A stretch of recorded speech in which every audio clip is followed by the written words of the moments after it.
కామారెడ్డి జిల్లాలో phone tapping కలకలం రేపుతోంది. ఈరోజు జూబ్లీహిల్స్ పోలీస్ స్టేషన్లో టీపీసీసీ ప్రధాన కార్యదర్శి గడ్డం చంద్రశేఖర్ రెడ్డి వాంగ్మూలం ఇవ్వనున్నారు.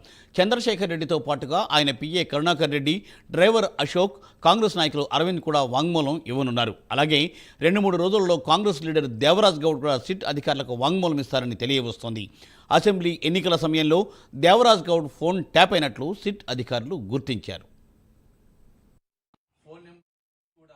అప్పటి కామారెడ్డి నియోజకవర్గ ఇన్ఛార్జిగా వచ్చినటువంటి రేవంత్ రెడ్డి గారి సోదరులు కొండలరెడ్డి గారు, అదేవిధంగా బీఆర్ఎస్ పార్టీ నియోజకవర్గ ఇన్ఛార్జిగా వచ్చినటువంటి కేటీఆర్ గారు మరియు సుభాష్ రెడ్డి గారు, గంప గోవర్ధన్ గారు, వీరు అందరూ కూడా మా యొక్క ఫోన్ నెంబర్లు, మా యొక్క స్వేచ్ఛను, మా యొక్క హక్కులను హరించే విధంగా ఫోన్ ట్యాంపరింగ్ చేసి మా వద్ద ఉన్నటువంటి సమాచారాన్ని గుప్తంగా మరియు మాకు తెలియకుండా చాటుమాటలా వినడం జరిగింది.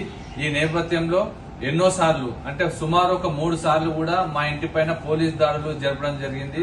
అందులో ఎటువంటి డబ్బు కానీ, మద్యం కానీ, ఇంకే ఇతరత్ర విషయాలు కూడా వాళ్ళకు దొరకలేదు. మేము ఎలక్షన్ రూల్ బుక్ ప్రకారమే రాజ్యాంగ పరంగా ఏ విధంగా అయితే ముందుకు వెళ్లాలో అదే విధంగా ఎలక్షన్ లో ముందుకు వెళ్లాము.